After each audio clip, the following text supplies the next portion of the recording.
Good day everyone! Welcome back again to another video. So this is all about confetti and Bobo balloons. I am going to show you two of my techniques on how I am able to stick confetti on our Bobo balloons. These techniques are just based on my experience and based on how I am comfortable and secure of these methods.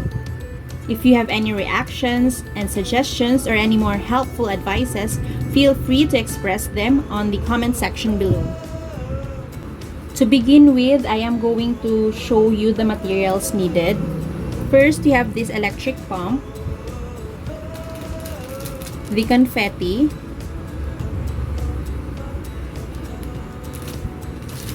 the 12 inches Bobo balloon. Since I have mentioned two techniques, I am going to use, for the first technique, I am going to use the fabric right here, and the second technique is the high float gel. For the first technique, we are going to create a static on the outside of the balloon to help the confetti stick. First, you have to stretch the balloon gently before inflating.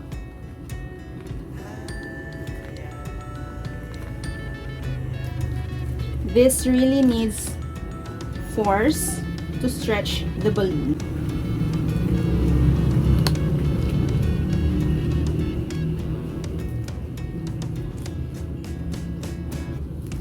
Flip it over and stretch on the other side.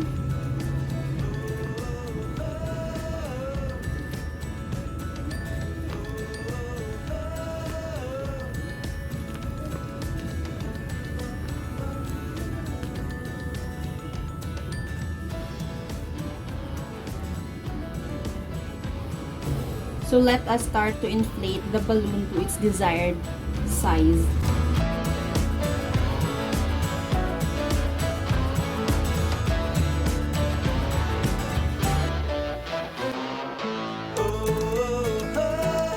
This is a 12 inches Bobo balloon.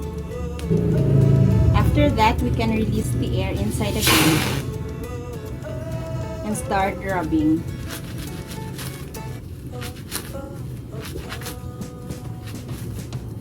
So I have this improvised funnel. We are going to place the confetti inside the Bobo balloon.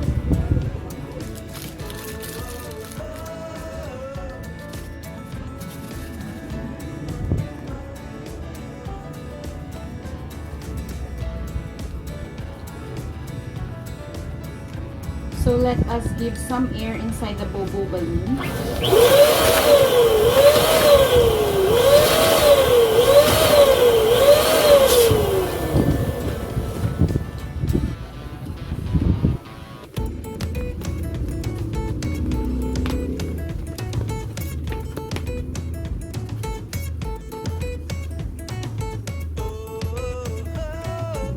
Shake the balloons and rub the balloon with towel or a fabric and rub all sides.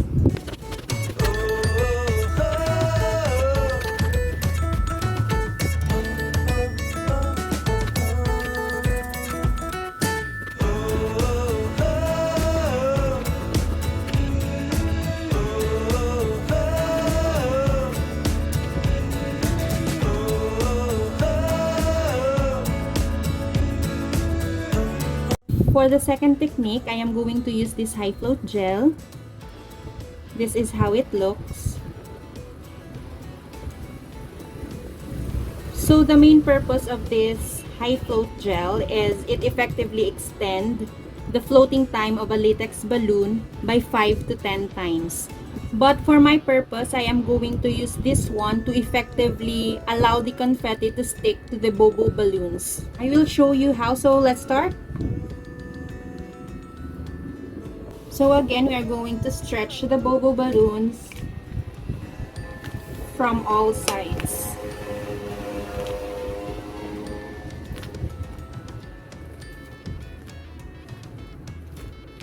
For me, this is more effective and it really would help the confetti stick around the Bobo balloons evenly.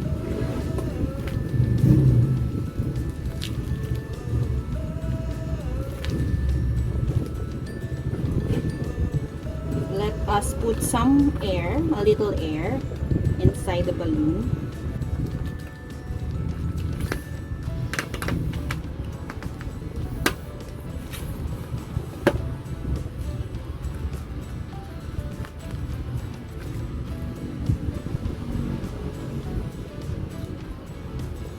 Insert the neck of the balloon into this nozzle.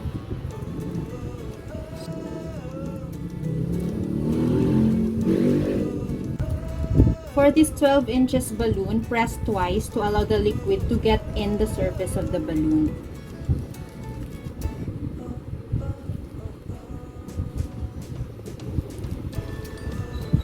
Slowly remove the nozzle.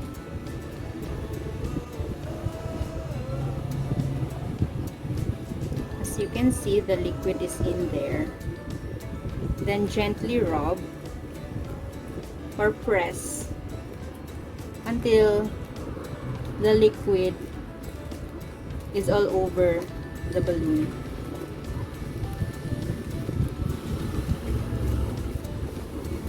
Do not rub too fast because it may cause air, and if it will dry inside, the bubbles are going to form.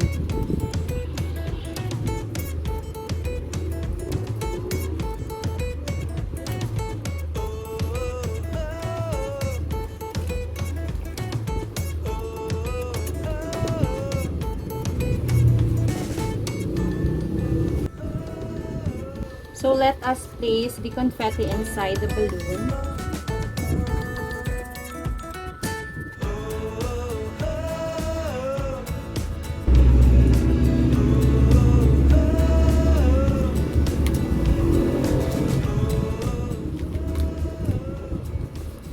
Let's start to blow it up.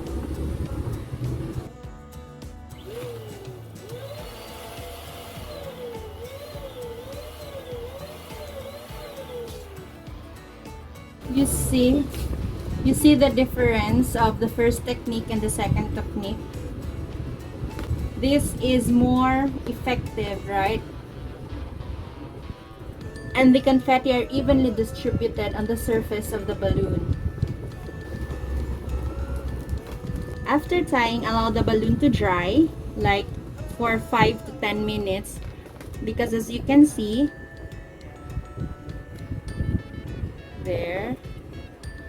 there are bubbles. There are bubbles. But after 10 minutes, this will dry up. And this won't be that visible.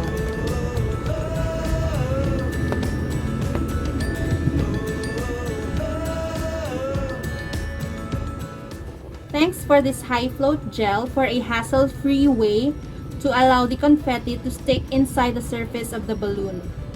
What I wanted to advise is that we have to at least purchase or invest on high float gel rather than doing the first technique I have shown earlier, because possibility of the confetti on the balloon will slowly fall off if it has stayed or it has been stayed for a longer time on a humid environment. So with the second method, it is a hassle-free and it will give you contentment on how your confetti balloon would look like, right? This is beautiful. Oh wait, one more thing. Since this gel dries up, this will hold the confetti on its place and will definitely look beautiful even if it has been stayed up a long time.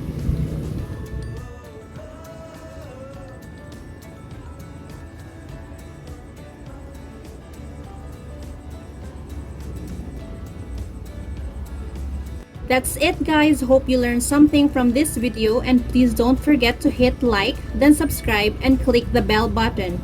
Bye then, till the next video.